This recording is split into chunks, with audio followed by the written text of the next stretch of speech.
이제 하나님의 말씀 보시겠습니다. 우리가 많이 보시고 잘 아는, 특별히 부흥회 때 많이 보시는 말씀인 열왕기하 4장 1절부터 6절입니다. 구약성경 열왕기하 4장 1절부터 6절입니다. 제가 가진 성경으로 구약성경 565면입니다.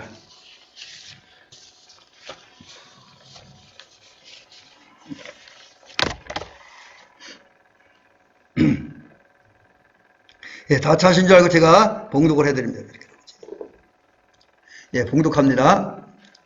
선지자의 제자들의 아내 중에 한 여인이 엘리사에게 부르짖어 이르되 당신의 종 나의 남편이 이미 죽었는데 당신의 종이 여호와를 경외하는 줄은 당신이 아시는 바니이다. 이제 빚준 사람이 와서 나의 두 아이를 데려가 그의 종을 삼고자 하나이다 하니 엘리사가 그에게 이르되 내가 너를 위하여 어떻게 하랴? 내 집에 무엇이 있는지 내게 말하라. 그가 이르되 기집종의 집에 기름 한 그릇 외에는 아무것도 없나이다 하니 이르되 너는 밖에 나가서 모든 이웃에게 그릇을 빌리라. 빈 그릇을 빌리되 조금 빌리지 말고 너는 내 두 아들과 함께 들어가서 문을 닫고 그 모든 그릇에 기름을 부어서 차는 대로 옮겨 놓으라 하니라. 여인이 물러가서 그의 두 아들과 함께 문을 닫은 후에 그들은 그릇을 그에게 가져오고 그는 부었더니 그릇에 다 찬지라. 여인이 아들에게 이르되 또 그릇을 내게로 가져오라 하니 아들이 이르되 다른 그릇이 없나이다 하니 기름이 곧 그쳤더라. 아멘. 오늘은 이제 그 주보에 기록된 대로 여기 빈 그릇에 채워지는 하나님의 은혜, 하나님의 사랑, 하나님의 복, 이런 제목으로 우리 말씀을 함께 생각해 보면서 은혜를 받습니다. 특별히 오늘 그 말씀은 제가 좀 평상시에는 모든 말씀을 설교를 서재시에서만 준비하는데 이번 설교는 서재시에서 한 반, 그리고 다른 지역 우리 사모님 이제 머리 깎는 미장원에서 한 반, 그래서 현장에서 메모하면서 이렇게 말씀을 준비했습니다. 그래서 오늘은 좀 이론적인 것보다 실제적인 그리고 제가 이제 평상시에 느끼고 생각했던 그런 부분을 가지고 말씀을 좀 전하려고 합니다. 오늘 아침에 하나님은 우리에게 말씀하는데 누구를 통해서 말씀하느냐? 엘리사 선지자를 통해서 말씀을 하십니다. 그러면 엘리사에 대해 잠깐 말씀드려보죠. 왜냐하면 엘리사가 어떤 사람인지 알고 그가 전하는 말씀의 내용을 알면 더 효율적이기 때문에 엘리사에 대한 이야기를 합니다.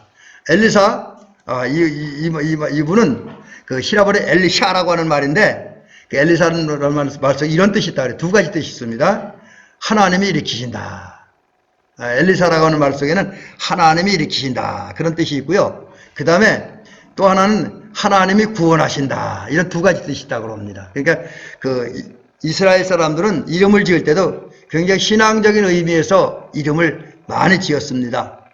그래서 우리 성도님들도 손자 손녀가 낳을 때에 그냥 한문 따라서 좋은 이름 짓는 것도 물론 좋겠지만 신앙적인 의미를 가지고 이름을 지으면 더욱 좋겠습니다. 대신에 신앙적인 의미를 가지고 이름을 지으면 신앙적으로 잘 키워야 돼요. 예를 들면 우리 간혹 어떤 그 전에 보면 우리 젊은이들 가운데 아버지가 장로님이고 목사님에서 이름을 신앙적으로 졌어요. 요한 아니면 다른 이런 마태 이런 이름을 졌는데 그 아들들이 요한이라는 이름처럼 신앙생활 잘하면 좋은데 교회도 안 나가고 술이나 먹고 담배나 피고 학생 때부터 사고나 치고 그러면 하나님의 영광 완전히 가립니다. 그래서 신앙적인 의미를 가진 이름을 짓는다고 한다면 부모님들이 그 아이의 신앙과 삶을 책임질 만큼 또 그걸 잘해야 된다는 거죠. 어쨌든 이스라엘 사람들은 이름을 지을 때도 신앙적인 의미를 가지고 있었어요. 엘리사도 보면 하나님이 일으키신다. 하나님이 구원하신다. 이런 의미를 가지고 이름을 줬으니까 엘리사의 아버지도 어떤 사람인지 아직 알려진 건 없지만 신앙이 참 좋은 사람이었다라고 하는 거죠. 그리고 엘리사는 원래는 선지자가 아니었습니다. 요즘 우리식으로 하면 저같이 고등학교 졸업하고 바로 신학을 공부하고 목사님이 된 분도 있지만 저희 동료 목사님들이나 후배 목사님들, 선배 목사님 보면 일반의 다른 직장 생활 하다가 목회를 하는 신학을 공부하고 목회를 하는 그런 분들 있죠. 예를 들면 우리 지방에 이제 사천교회 박병호 전사님이 감신대학원하고는 일찍 졸업을 한 것 같아요. 근데 그들이 목회를 안 하고 초등학교 교장 선생님을 일하고 선생님을 일하고 교장 선생님을 일하다가 정년 퇴임한 다음에 사천교회 부임을 했어요. 그래서 아마 목사반 안수받고 얼마 안 있으면 그분은 은퇴해야 될 거예요. 좀 아쉽긴 하죠. 근데 이와 같이 엘리사도 처음에는 선지자가 아니었어요. 처음에는 농사 짓는 사람이었습니다. 요단 골짜기에는 아벨 무홀라라고 하는 지역에서 농사를 지었습니다. 그리고 농사를 짓던 이분이 어느 날 소를 가지고 밭을 갈다가 무슨 이유인지 몰라도 거기 찾아온 엘리야, 그냥 엘리사 선생님의 스승이죠. 엘리야, 우리 아까 박지호 원사님이 죽지 않고 하늘에 올라가는 사람이 누구냐 하고 물으실 때 엘리야는 권사님이 기억했다 그랬죠. 근데 그 엘리야, 죽지 않고 하늘로 올라간 그 엘리야, 그분을 엘리사가 만났습니다. 그리고 그분과 대화하고 뭐 하다가 이제 엘리야를 따르게 되고 엘리야 밑에서 영적 훈련을 받고 선지자가 되었습니다. 그리고 나서 선지자가 된 다음에 북왕국 이스라엘, 이제 엘리사 선지자가 활동할 때는 이스라엘이 남북왕국을 분단되어 있을 상황이 당시입니다. 그때에 제가 기억하기로는 북왕국 9대 왕인 아람인가요? 아람 왕인가 그분이 이스라엘 통치할 때 선지자 노릇 했어요. 그래서 그 시기가 성서학자들은 대체로 BC, 예수님 오시기 852년부터 841년까지 약 10년 정도, 10년, 11년 이 정도 이제 선지자로서 이제 하나님의 말씀을 전했습니다. 근데 이 10년 동안 하나님의 말씀을 전하면서 일한 엘리사 선지자는 이런 사람입니다. 우선 엘리사는 하나님이 부르실 때 즉시 순종한 그런 사람입니다. 그래서 결단력 있는 신앙. 이 순종한다라고 하는 것은 결단력이 없으면 못합니다. 더구나 평생 농사만 짓던 사람이 선지자가 된다는 것은 쉬운 일이 아니잖아요.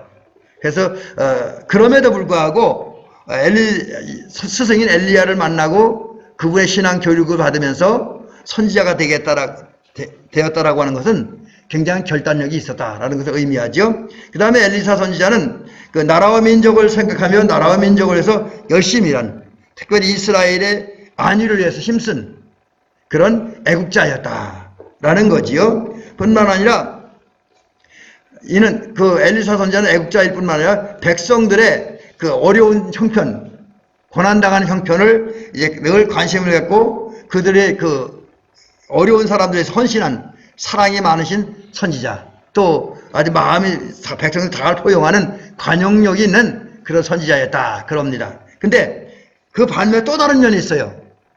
여러분이 성경을 읽다 보면 발견할 수 있는데 어느 날 엘리사를 어린아이들이 보고 대머리라고 놀렸어요. 사실 엘리사는 대머리였거든요.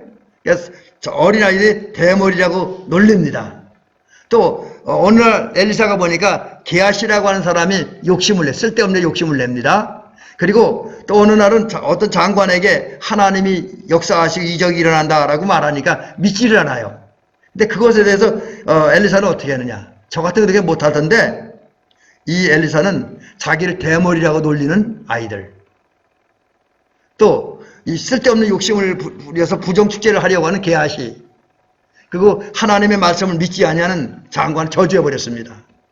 저주해서 그래서 아주 무서운 선지자, 아주 좀 날카로운 루대가 있는 그런 선지자였다 이렇게 얘기합니다. 근데 하나님은 이러한 엘리사를 통해서 이제 말씀하시고 역사하십니다. 그래서 오늘 하나님께서 엘리사를 통해서 말씀하신 말씀들이 열왕기 하에 기록이 되는데 그 중에 대표적인 것, 어쩌면 엘리사 사역의 시작의 첫 부분이라고 할 텐데 그것이 이제 오늘 우리가 읽은 열왕기 하 4장 1절부터 6절 사이에 엘리사를 통해 전해진 하나님의 말씀이 기록되어 있습니다. 근데 그 말씀의 내용이 뭐냐? 아마 우리 장로님과 권사님들, 우리 집사님들이 또 우리 성도님이 조금 전에 저랑 같이 읽었기 때문에 또 많이 들었던 말씀이기 때문에 이 내용은 무슨 내용인지 금방 알 거예요. 근데 그럼 알면서지만 제가 다시 한번 정리해야 된다면 엘리사 선지자가 자기 제자의 아내 아내를 돕기 위해서, 당시 아내가 상당히 어려웠는데 그 아내를 돕기 위해서 행한 첫 번째 이적을 기록을 하고 있습니다. 좀 더 구체적으로 얘기를 하면 엘리사 제자의 아내가 준비한 빈 그릇에 기름이 채워지는 그런 이적을, 또 역사를 일으켜서 사건을 기록하는 게 오늘 본문입니다. 한편 엘리사는 이런 역사를 일으키는 하나님의 역사에 동참한 하나님의 일꾼이었습니다. 자, 그런데 이런 본문을 보면서 우리가 몇 가지 좀 살펴보려고 하는데 한 두세 가지를 집중적으로 한번 살펴보고 그걸 이제 좀 분석해 보려고 합니다. 첫째로 엘리사가 이제 자기 제자의 아내를 돕기 위해서 일할 때, 그때 엘리사 제자의 아내와 그 가정, 심각한 위기가 있었습니다. 오늘 역시 우리가 살고 있는 이 시대도 엘리사 시대와 똑같다고 얘기할 수는 없지만, 그러나 또 우리가 오늘 우리 삶을 돌아와 보면 심각한 문제, 극복하기 어려운 위기에 빠져 있는 것은 사실입니다. 그래서 그것을 살펴보면 대체로 이와 같습니다. 우선 엘리사 제자의 아내, 과거 성경에는 생도라 그러는데 지금 현재 성경은 또 요새 그 현대어로 번역된 다양한 성경들은 제자라고 번역을 하고 있습니다. 그래서 엘리사 선지자의 제자가 있었고 그 제자의 아내가 있었는데, 이분이 만난 어려움, 이분이 만난 위기가 뭐냐, 한 두세 가지 이야기할 수가 있는데, 첫째는 그 큰 문제, 심각한 위기가 뭐냐면 남편이 죽었다는 거예요. 남편이 죽었다. 엘리사의 입장에서는 제자가 죽었고 이 여인의 입장에서는 남편이 죽은 거예요.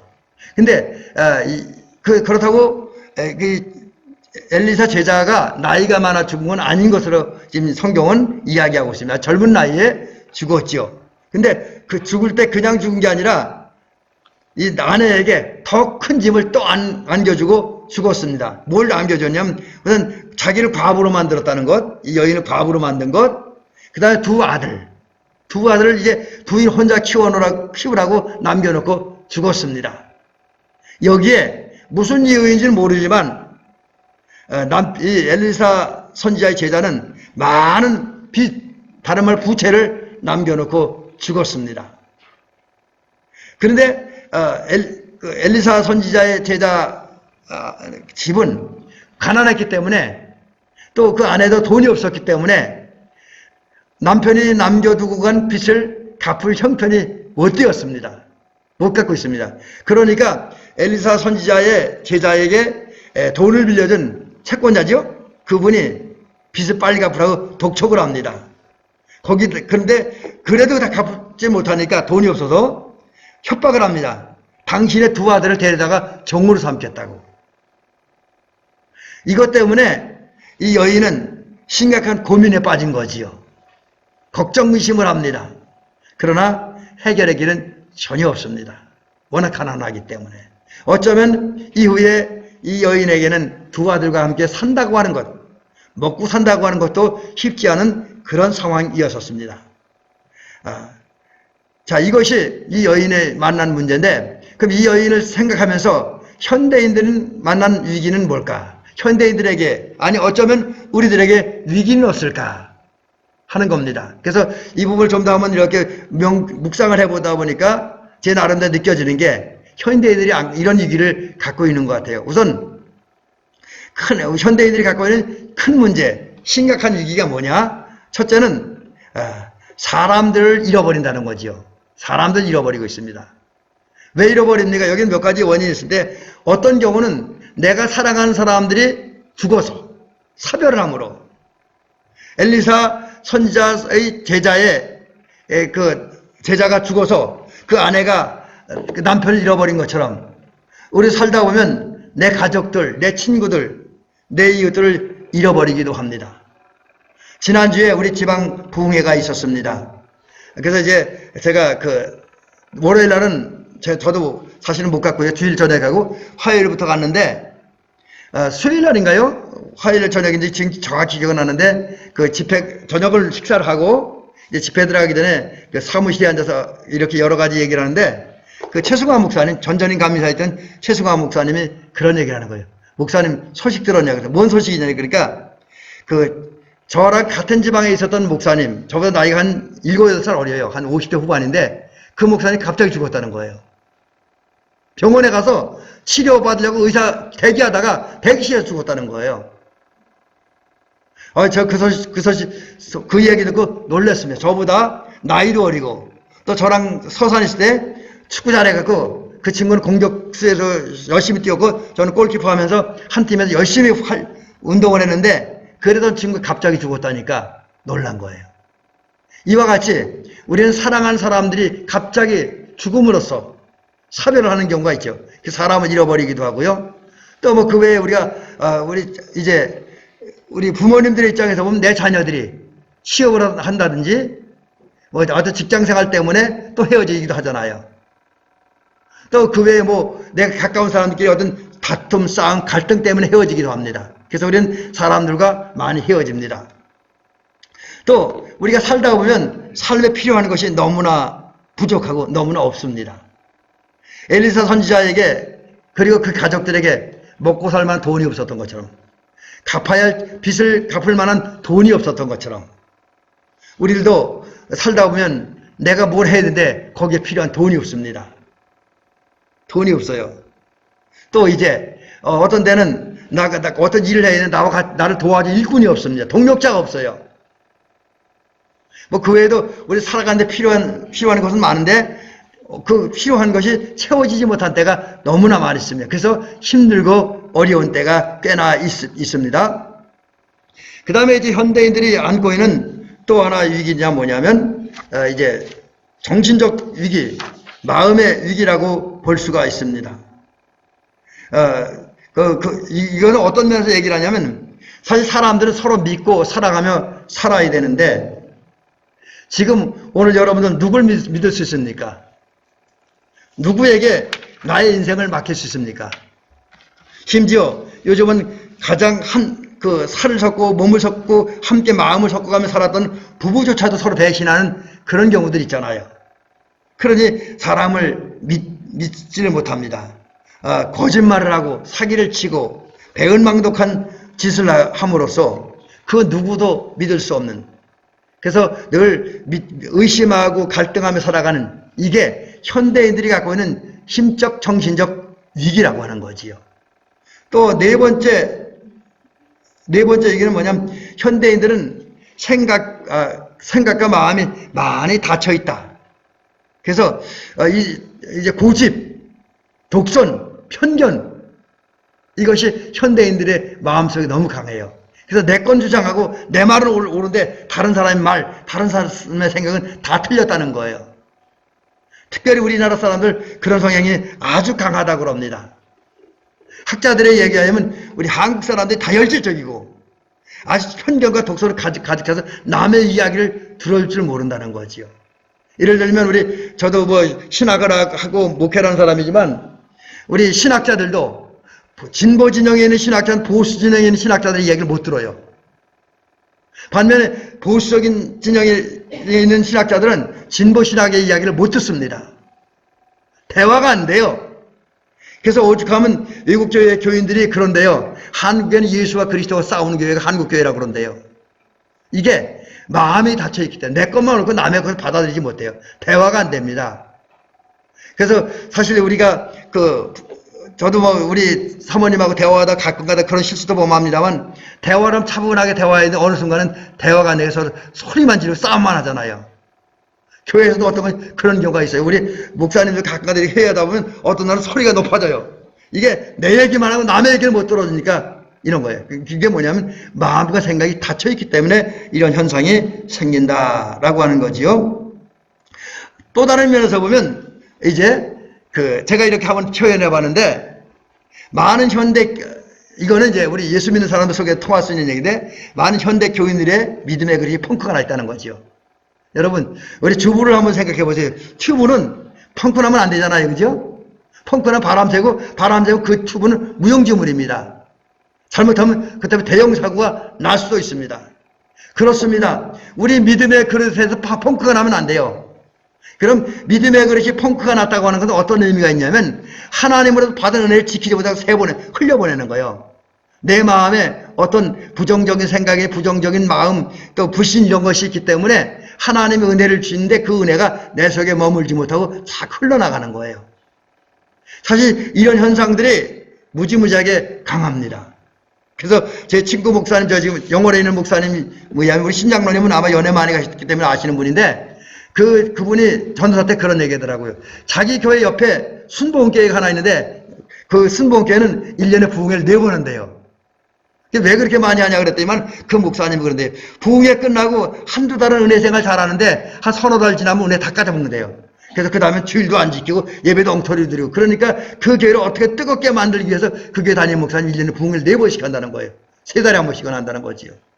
여러분 이게 믿음의 펑크난 거예요. 받은 은혜를 기억하지 못하고 흘려버리는 거. 근데 오늘날 많은 분들이 이제 그 믿음의 펑크가 나갖고 하나님을 받은 은혜를 자꾸 흘려버려. 쏟아버려.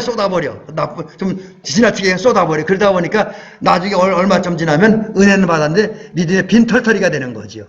빈털터리가 되는 겁니다. 그 다음에 현대인들이 만난 또 하나의 위기는 뭐냐? 이제 많은 어떤 분들은 믿음의 입구를 가로막았습니다. 통로가 막혔어요. 하나님의 은혜가 내게 들어와 있는데 하나님의 은혜가 내게 들어올 자리가 없어. 지금 뭔가 잘못됐어. 그릇을 얘기할 때 제가 저 물컵에 물이 없으면 설명을 해야 되는지 물이 담겨서 못하겠는데 그 컵을 똑바로 세워놔야 되잖아요. 그래야 물을 거기 담을 수 있잖아요. 그죠? 그리고 방향이 그 위에 그 입구가 열려있을 때 그걸 거꾸로 뒤집어 놔봐요. 물이 안 들어오잖아요. 물도 못 담고 아무것도 못 담잖아요. 마찬가지로 많은 사람들의 믿음의 입구가 막혀져 있습니다. 뭐 예를 들면 불신으로 막혀 있다든지 고집으로 막혀 있다든지 편견으로 막혀 있다든지 독선으로 막혀 있어요. 이 독선과 편견, 고집, 자기중심적인 사상, 또 사사기 표현대로 하면 자기 소견에 오른 대로 사는 그런 사람이 꽉 차 있으면 입구가 막혀 있기 때문에 그릇이 뒤집혀져 있기 때문에 하나님이 아무리 은혜를 주려고 해도 그 은혜가 들어오질 않습니다. 역사를 경험할 수 없습니다. 이것이 현대교인들의 또 현대인들의 위기라고 볼 수가 있습니다. 그런데 여러분 중요한 건 그거예요. 문제가 있다고 위기가 있다고 고난이 있다고 인생이 끝장난 건 아니라는 거지요. 그 문제를 해결하지 못하고 위기를 극복하지 못하면 망하는 거예요. 근데 문제를 풀어내고 위기를 극복하면 반전의 역사가 일어납니다. 역전의 역사가 일어납니다. 그런데 여러분 우리 기독교인들에게 예수 믿는 사람들에게 좋은 거 하나 있어요. 그게 뭡니까? 세상 사람은 큰 문제 앞에서 해결 못하고 쓰러질 수 있어요. 길이 안 보이니까. 큰 위기 앞에 무너지고 넘어질 수 있어요. 아무 가능성이 없으니까. 길이 없으니까. 근데 여러분 저와 여러분들 우리 예수 믿는 사람들에게는 하나님의 자녀에게 어떤 상황 어떤 어려움 어떤 고난 속에 길이 있음을 믿으시기 바랍니다. 문이 있음을 믿으시기 바랍니다. 저 젊었을 때 들었던 얘기인데 우리 은사님이 그런 얘기를 하더라고요. 세상 사람들에게는 위기 어려움 때문에 사방이 다 막혔어요. 앞도 막히고 뒤도 막히고 빠져나갈 길이 없다는 거지요. 근데 우리 예수 믿는 사람이 하나의 문이 열렸대. 길이 열렸대. 그게 뭐 위의 길이 열렸대. 하늘 문이 열렸다는 거죠. 하나님께로 향하는 길, 하나님께로 향하는 문은 열려 있습니다. 또 하나님은 그 열리는 문을 통해서 우리에게 다가오시고 우리에게 말씀하시고 우리에게 역사하십니다. 그래서 오늘 우리가 안고 있는 많은 문제, 심각한 위기들은 하나님의 은혜와 도움으로 능히 극복되어지고 해결될 줄로 믿습니다. 여기에 소망을 갖고 오늘 우리 성도들이 힘차게 한 해를 살아가시는 삶이 있기를 주의 이름으로 간절히 부탁을 드립니다. 자, 그러면 이제 하나님이 이제 엘리사 선지자를 통해서 인간은 위기를 만난 인간, 고난을 당하는 인간, 어려움을 당하는 인간을 위해서 역사하는데 문제를 해결하고 위기를 극복해서 역사하는데 그 역사가 어떻게 나타나는가 한번 열왕기하 4장 1절부터 7절이 아니라 6절입니다. 원래 7절까지 하려고 하다가 제가 좀 시간이 많이 갈 것 같아요. 7절을 잘랐기 때문에 6절까지 말씀드립니다. 자, 우선 오늘 본문에 보면 하나님이 여러 가지 면에서 위기를 만난 인간에서 역사하는데 어떻게 역사하냐? 대화를 통해 역사하신다는 사실을 기억하시기 바랍니다. 대화 통해. 어떤 대화냐? 오늘 성경을 보니까 하나님은 엘리사를 통해서 이제 그 엘리사 선지자의 제자의 아내의 이 가정이 겪고 있는 문제를 해결해서 역사하는데 대화를 통해서 역사하는 그 대화는 두 가지 모습으로 나타납니다. 하나는 질문. 하나님은 질문을 해요. 엘리사 선지자를 통해 질문을 합니다. 근데 질문도 두 가지입니다. 하나는 뭐냐? 내가 내게 어떻게 하랴? 내가 내게 어떻게 하랴? 여러분, 왜 엘리사 선지자 중에 하나님은 그 엘리사 제자의 아내에게 내가 내게 어떻게 하라고 묻습니까? 뭘 할지 몰라서 그럽니까? 아니면 엘리사 선지자의 제자의 아내의 어려움과 고난, 그 마음을 몰라서 이런 거 합니까? 아니지요. 그거 아닙니다. 절대로 아닙니다. 그 이유는 뭐냐? 그 여인을 도와주기 위해서, 그의 아들을 도와주기 위해서, 그의 가정을 도와주기 위해서, 좀 더 구체적으로 얘기를 하면, 그 도와주는데 그 도움을 받으려면 우리 인간에 꼭 필요한 게 뭡니까? 믿음이잖아요. 그래서 지금 하나님은 엘리사 선지자를 통해서 엘리사 선지자 아내에게 하나님의 은혜를 받을 만한 하나님의 사랑을 받을 만한 하나님의 복을 받을 만한 믿음이 있는가를 확인해 보기 위해서 내가 내게 어떻게 하랴? 그러고 묻습니다. 그다음 두 번째 질문을 또 합니다. 그 질문이 뭐냐? 내 집에 무엇이 있느냐? 내 집에 무엇이 있느냐? 물론 하나님은 어쩌면 엘리사 선지자도 주의 능력을 받은 사람이니까 알았을 거예요. 그 여인의 집에 무엇이 있는지는 정확히 알았을 겁니다. 그럼에도 불구하고 내 집에 무엇이 있느냐고 묻는 거예요. 그건 뭐냐면 여기서 하나님이 이런 질문하는 건 중요한 게 제자의 아내 집에 있는 그 무언가를 통해서 역사하시기 위해서 제자의 집에 있는 그 무언가를 통해서 역사하고 그 역사를 통해서 그 아내의 그 두 아들의 문제를 해결해주고 그 당면한 위기를 벗어나게 하려고 극복하게 하려고 내 집에 무엇이 있느냐. 결국 이 얘기는 뭐냐면 하나님이 역사하시는 방법을 보여주려고. 하나님이 역사하는 방법을 보여주려고. 여러분 그렇습니다. 우리가 이 사실을 통해 깨닫는 게 뭐냐면 하나님은 역사하는데 물론 어떤 경우는 우리가 손댈 수 없고 우리가 어떤 일 할 수 없는 하나님의 고유 영역 속에서 하나님의 절대적인 역사에서 우리에게 베풀어준 은혜로 있습니다. 그렇죠? 그런 것도 많이 있습니다. 그러나 많은 경우는 하나님이 역사하지만 거기에 내가 어떻게 응답하느냐에 따라서 하나님의 은혜가 내게 임한다라고 하는 거지요. 이 하나님은 이제 우리가 가지고 있는 것 중에서 우리에게 은혜를 주신다. 또 은혜 주시기 위해서 역사한다는 것을 깨닫게 하기 위해서 내 집에 무엇이 있느냐고 질문을 하십니다. 그 다음 세 번째, 그 다음에 문제 해결하는 또 하나님의 역사는 어떤 모습을 나타나요? 두 번째는 뭐냐? 고백을 통해서. 여러분 오늘 다시 엘리사 선지자는 얘기를 합니다. 뭘 얘기를 합니까? 내게 말하랴. 뭘 말하는 거야? 있는 거 말하라는 거야. 있는 거 말하라. 이건 뭐냐면 물론 가지고 있는 그 물건 자체를 말하라는 것 그런 의미도 강력합니다. 그러나 여기에 제가 느끼는 또 하나 있습니다. 지금 하나님은 그 엘리사 선지자 제자의 아내에게 뭘 요구하느냐? 바로 이겁니다. 하나님 앞에서 진실한 마음, 솔직한 마음, 순수한 마음을 원하는 거예요. 좀 더 구체적으로 얘기를 하면 자기가 처한 현실에 대해서 그 고난당하고 어려움당하는 위기에 처한 현실 하나도 가감하지 말고 숨기지 말고 그대로 고백하라는 거죠. 우리들의 입장에서 우리가 하나님 앞에 섰을 때 우리가 처한 현실, 내가 실수한 것, 내가 잘못한 것 그것조차도 하나님께 그대로 고백하라는 거예요. 잘한 것만 하지 말고 부끄러운 것까지라도 하나님 앞에 고백하라는 거죠. 그게 진실한 고백이니까. 그 다음에 또 하나의 뭘 요구하냐면 필요한 것은 네가 살면서 네가 위기를 만났어, 고난당하고 있어, 어려움당하고 있어. 그때 너에게 무엇이 필요해? 그걸 고백하라는 거예요. 그걸 달라고 요청하라는 거지. 그게 하나님의 바람이라는 거죠. 그 다음에 뭐냐? 하나님의 은혜와 사랑을 네가 받기를 원한다면 그 은혜와 사랑을 받기를 사모하는 그 마음을 내게 보여봐. 그 마음을 그대로 고백해봐. 이렇게 지금 말씀하는 겁니다. 그 다음에 하나님의 은혜를 받기 위해서는 하나님의 사랑을 받기 위해서는 하나님의 복을 받기 위해서는 우리가 주님께 집중해야 돼요. 그걸 갖다 히브리서 11장에는 믿음의 주여 온전케 하신 인 예수를 바라보자 이렇게 성경을 기록하는데 여기서 바라본다라고 하는 말은 영어 성경도 그렇고 우리 원어 성경도 그렇고 집중한다는 거예요. 집중한다. 그래서 그냥 이거 두 말을 써도 사실 한 말로 써도 됩니다. 그래서 하나님이 지금 원하는 게 뭐냐? 하나님의 은혜를 받으려면 우리의 마음과 우리 생각이 우리 삶이 하나님께 집중되어야 된다는 거죠. 히브리서 용어대로는 하나님을 바라보아야 된다는 거죠. 예수 그리스도를 바라보아야 된다는 그걸 주님 말씀하고 있는 겁니다. 그리고 또한 하나님의 앞에 기도와 강청하면 하나님께 내 문제 해결해 주실 것이고 나에게 은혜 주실 것을 믿는다는 믿음의 고백을 하라고 주님 요구하고 있으면 내게 말하려는 그런 의미가 있습니다. 그리고 하나님 우리가 그런 고백을 할 때 우리의 고백을 통해서 역사하시는 것을 믿으시고 여러분 하나님 앞에 진실한 고백을 많이 드림으로 하나님의 역사를 경험하는 전기를 주의 이름으로 간절히 부탁을 드립니다. 그 다음에 순종을 하는데 행동과 삶을 통해서 나타난 순종을 하라. 그리고 그것 중에서 하나님 역사하셔서 우리의 문제를 해결하시고 우리의 위기를 극복해 주신다는 거예요. 여러분 오늘 하나님은 엘리사 선지자를 통해서 이야기하고 있죠. 너는 밖에 나가서 모든 이웃에게 그릇을 빌리라.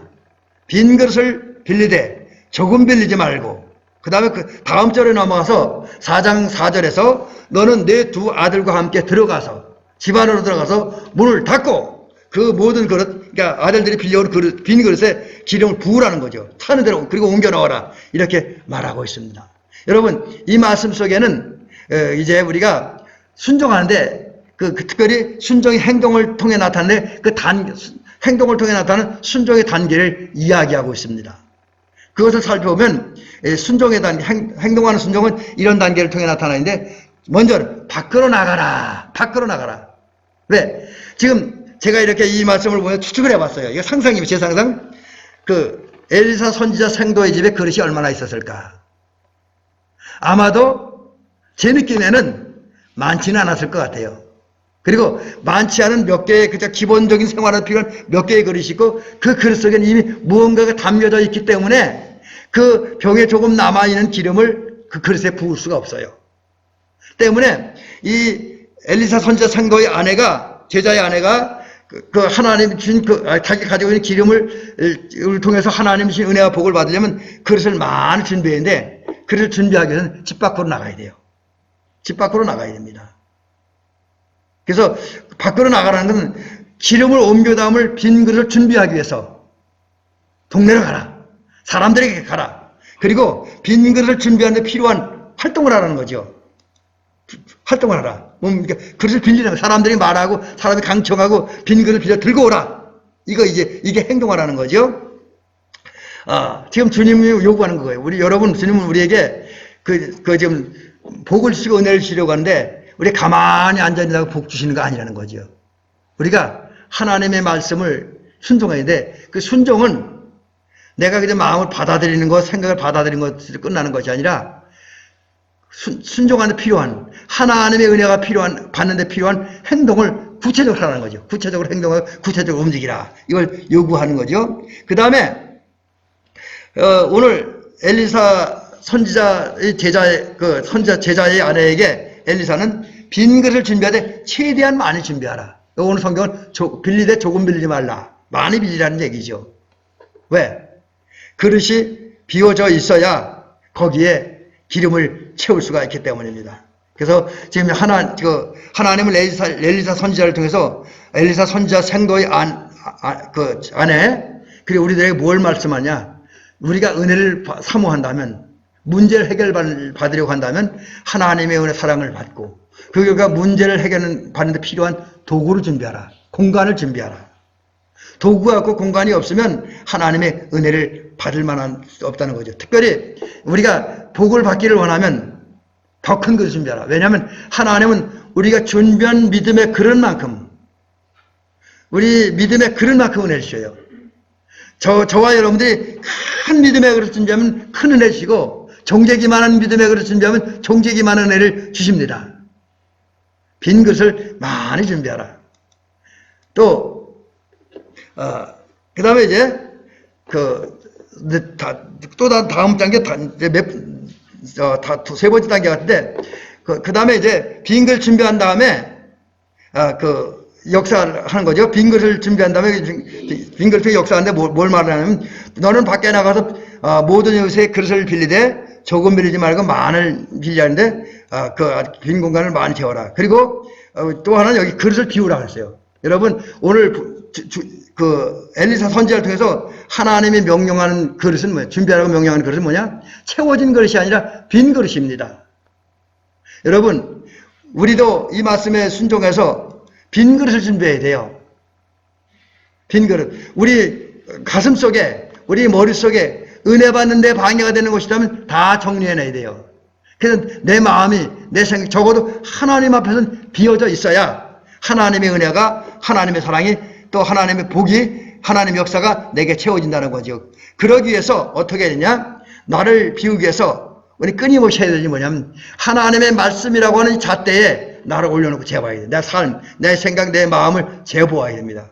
내가 말씀에서 이까지 제대로 살고 있는가? 바른 말씀에 근거한 사상과 감정을 가지고 있는가? 뭐 이런 것을 재보아야 돼요. 또 말씀의 거울에 나를 비춰봄으로써 내가 지금 제대로 살고 있는가?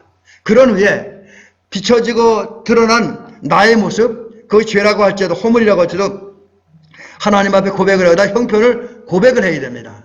그러면서 하나님 앞에 용서를 구하고 하나님의 도움을 구해야 되고, 만약에 허물과 죄가 있다고 한다면, 또 쓸데없는 욕망이 있다고 한다면 끊어버려야 될 거예요. 성령의 불로 태워버려야 될 것이고 성령의 검으로 수술해야 됩니다.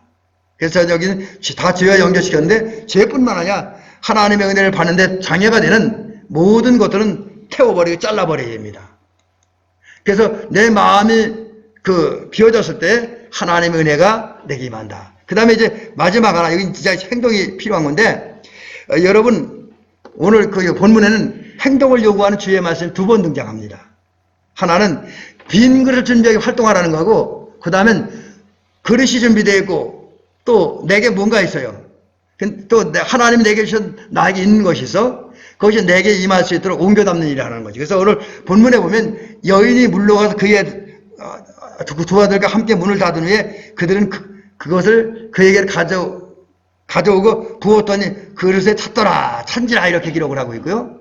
또 이제 실제로 하나님도 엘리사를 통해서 그 그릇을 준비하고 또 기름을 있으니까 그 준비한 그릇에 기름을 옮겨 부으라고 말씀을 하고 있습니다. 여러분, 그렇습니다. 그릇이 준비되었다고, 또 하나님이 어떤 은혜가 있고 어떤 은사가 있고 어떤 뭔가가 있다고 해서 하나님의 은혜 사랑이 내게 임하는 건 아닙니다. 내 것 되는 거 아니에요. 어떤 분들은 나는 가만히 있어도 하나님 다 해주신 줄 알고 있는데, 물론 앞에서 말씀드린 것처럼 그런 경우도 있지만 대부분은 그렇지는 않습니다. 여러분, 우리가 구원받는다고 하는 것, 하나님의 절대적인 은혜가 있어야 되지만 여기에 우리 믿음으로 인한 응답이 없으면 구원받지 못합니다. 이건 우리 예수 믿는 건 우리가 할 일이잖아요. 마찬가지로 은혜 받기 위해서도 하나님이 우리를 은혜 주시고 역사하지만 내가 하나님의 은혜, 하나님의 사랑, 하나님의 복을 받을 만한 어떤 일을 하지 않으면 하나님의 복이 내 것은 될 수 없습니다. 그냥 내 주변에 머무는 것이 되어버릴 수밖에 없지요. 실제로 오늘 본문에 보니까 엘리사 선지자의 그 제자 아내가 또 그 아들들이 언제 문제를 완벽하게 해결받았느냐, 언제 위기를 극복했냐면 여기 자막에 있는 대로 엘리사 제자의 아내와 두 아들이 병에 담긴 기름을 자기들이 빌려온 빈 그릇에 옮겨 담을 때 기름이 채워지므로 모든 문제가 해결되어지고 삶이 필요한 모든 채워지고 그 삶을 살아가는 필요한 모든 것이 채워지는 은혜를 받았습니다. 그렇습니다. 여러분, 저와 여러분들이 해야 될 일은 이제 빈 그릇에 채우는, 빈 그릇을 기름을 채우는, 옮기는 일을 해야 된다는 거죠. 여기 똑같은 게 두 번 써놨네요. 자, 여러분, 그렇습니다. 우리가 하나님의 은혜와 사랑 받으려면 저와 여러분들은 자석이 모든 이제 그 쇳덩어리를 끌어당기는 것처럼 우리는 믿음을 가지고 사모하는 마음을 가지고 하나님의 은혜와 사랑, 하나님이 주신 복을 내 안으로, 내 삶으로 끌어들여야 돼요. 내 안으로 끌어들여야 됩니다. 그러기 위해서 우리가 해야 될 일이 있다고 한다면 항상 우리가 생각이 주님을 향해서, 우리 마음이 주님을 향해 열려 있어야 돼. 그래야 주님의 은혜와 사랑이 내게 끌려옵니다. 내가 닫혀 있으면 안 끌려와요. 항상 열려 있기 바랍니다. 그 다음에 기도하고 믿어야 된다는 거, 이거 너무 잘하는 거고, 그 다음에 하나님 우리 순종할 때, 오늘 성경에 보면 순종이잖아요. 행동으로 나타나는 순종을 해야 된다. 그 다음에 특별히 순종할 때 뭘 위해 순종해야 되냐? 우선 내가 복받기 위해 순종해야 되지만 내가 받은 사명을 위해서, 오늘 아침에 우리 권사님하고 새벽 기도할 때 그 창세기 35장을 얘기하면서 그 얘기했어요. 우리는 이삭이 오늘 죽은 얘기했는데 이삭의 죽음을 얘기할 때 그가 기운이다 하고 수완이다 해서 죽었다 그런 말씀 보면서 우리가 죽을 때 우리는 녹슬어서 죽는 인생이 아니라 달아서 죽는 인생이 된다. 이제 그런 얘기를 제가 오늘 소개해드리는데 이게 뭐냐? 우리는 녹슬어 죽는다고 하는 것은 사고나 질병이나 뭐 이런 잘못된 것으로 불행하게 죽는 것을 말하는 거고 달아서 죽는다고 하는 것은 우리가 평생 동안 주님을 위해서 믿음을 살고 주님을 위해서 헌신하고 사명을 위해 헌신하다가 이제 사명을 마치고 하나님이 때가 되었을 때 하나님께로 가는 게 달아서 죽는 거예요. 여러분 우리가 달아서 죽는 그런 삶을 살아갈 때 하나님의 은혜와 복이 우리에게 임하는 줄로 믿습니다. 이제 마지막 단계는 이런 얘기를 하면서 오늘 말씀 마칩니다. 이 부분은 그렇게 길게 얘기하지 않겠습니다. 이제 하나님께서 문제를 만난 엘리사 선지자의 그 제자의 아내를 찾아오셨고 엘리사를 통해서 역사하셨습니다. 그 결과 문제가 해결되는데 어떻게 해결되어지냐? 이제 하나님이 역사하고 또 하나님의 백성인 엘리사 선지자가 순종할 때 또 특별히 엘리사 선지자 생도의 가족들이 준비된 빈 그릇을 하나님 앞에 드릴 때에 이제 하나님 역사하는데 그 결과가 뭐냐? 두 가지로 나타납니다. 첫째는 이제 엘리사 선지자 제자의 아내와 그 가정의 문제가 완벽하게 해결되었다는 거죠. 오늘 본문에 보세요. 엘리사 선지자가 기름이 가득 채워지니까 뭐라 그럽니까? 이걸 갖다 팔아서 빚을 갚으라 하잖아요. 빚을 갚으라. 이게 뭐냐? 결국은 기름을 팔면 빚을 다 갚을 수 있으니까 그걸 팔아서 빚을 갚음으로 네가 안고 있는 문제를 해결하는 거죠. 그렇습니다. 하나님은 우리가 이제 빈 그릇을 내밀며 또 빈 그릇에 하나님의 은혜와 사랑을 내가 기도로 믿음으로 끌어당길 때에 우리에게 은혜를 주므로 우리 삶의 문제가 완벽하게 해결됩니다. 하나님이 주시는 은혜는 우리의 문제를 완벽하게 해결해 줄 만한 크신 은혜입니다. 그 은혜를 받으시길 주의 이름으로 간절히 부탁을 드립니다. 그 다음에 두 번째는 뭐냐? 이제 삶에 필요한 모든 것이 채워집니다. 지금 엘리사가 다시 그 제자의 아내에게 이야기합니다. 기름을 팔아다가 빚을 갖고 나머지를 가지고 생활하라. 나머지를 가지고 생활하라. 왜 이런 얘기합니까? 네가 그 기름을 잘만 활용하면 빚도 갚고 지도 충분하고 생활은 충분하니까 적절히 사용하라. 이런 겁니다. 남은 것을 너와 내 두 아들이 생활하라. 그렇습니다. 하나님이 주신 은혜를 받으면 우리가 문제를 해결받고 우리 삶에 필요한 모든 것이 영적으로나 육적으로나 넉넉하게 채워집니다. 여기에 하나 더 한다면 오늘 본문에는 없지만 우리가 주님의 사람으로서 이제 살아가는 사명을 감당하는데 특별히 헌신하고 충성하고 선교하는 데 필요한 모든 것이 채워지는 은혜를 받습니다. 근데 이런 은혜가 오늘 제목을 따라 결론을 맺는다고 하면 믿음을 가지고 나를 철저하게 비운 다음에 믿음의 빈 그릇을 그것도 많이 하나님께 드릴 때 이런 은혜가 임한다라는 사실입니다. 이 은혜를 받아 누리는 저와 여러분들 되시기를 주의 이름으로 축원합니다.